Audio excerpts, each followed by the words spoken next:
Assalamualaikum warahmatullahi wabarakatuh. Iki ngaji santai-santai napa muhasabah. Muhasabah itu kalau Kiai Jawa maknani itu ngoreksi diri sendiri. Jadi menghitung diri sendiri. Ini pas bidang yang saya tekuni tadi karena Habib Ahmad yang minta kemarin sama ibu siapa dari Indonesian Power itu. Ibu Lia, saya turutin sekaligus saya sambil belajar terus tentang muhasabah. Dalam konteks Indonesia, muhasabah itu sudah jadi perilaku ya. Karena dulu orang tua saya, guru-guru saya kalau ngandani itu, bayangkan kalau kamu jadi dia. Jadi misalnya kita mentang-mentang atasan, otoriter sama bawahan, bayangkan kalau kamu jadi yang bawahan itu kayak apa? Laukun tamakanah, kalau orang Arab bilang, bayangkan kalau kamu di posisi dia. Makanya guyonannya orang-orang Indonesia itu kan orang ngaramkan judi gitu, bareng dikasih tahu. Tapi yang menang anak jenengan, alhamdulillah. Ternyata ngaramkan itu karena ada anaknya. Kalau anaknya yang menang ya seneng. Meskipun itu guyonan, tapi saya punya padanan itu dalam kitab hikam. Nabi Ibrahim itu Khalilur Rahman, tentu bencinya minta ampun sama yang namanya maksiat. Suatu saat beliau diterbangkan di alam malakut. Itu kalau di hikam saya halaman 15 juga. Saya masih ingat betul. Mungkin kalau Anda beda halaman karena beda cetakan.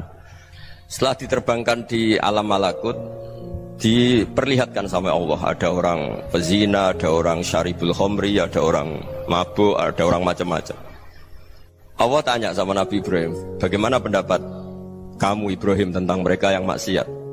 Kata Nabi Ibrahim, ya Allah, habisi saja mereka. Mereka hidup di bumi engkau, makan rezeki engkau, kemudian mereka tidak taat sama engkau.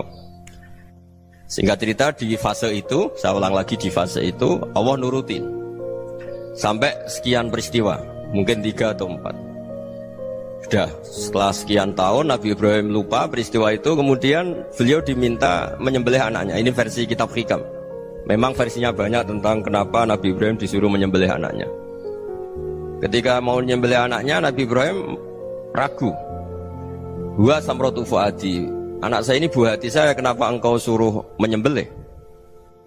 Terus kata Allah, apa kamu tidak ingat ketika kamu saya angkat di alam malakut, kemudian kamu usul bunuh-bunuh, saya tidak mempertimbangkan usul Anda, tapi kenapa sekarang saya merintahkan kamu mikir gitu?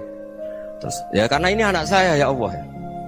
Terus kata Allah, rumang samu wong bukan mata ini gak gawean kau sing gawe kowe enak wae usul mata ini. Sebenarnya saya yang bikin, kemudian Anda enak aja usul membunuh.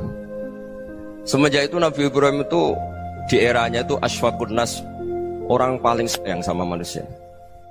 Karena kadang kita keras itu ya kebetulan itu udah anak kita, ada keluarga kita.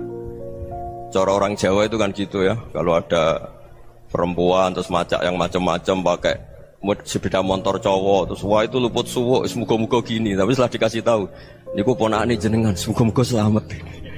Jadi jangan-jangan kemarin ahli ma'asi itu kebetulan itu tidak keluarga kita. Kalau keluarga kita yang pernah salah pada kita, semangat kita mintakan maaf.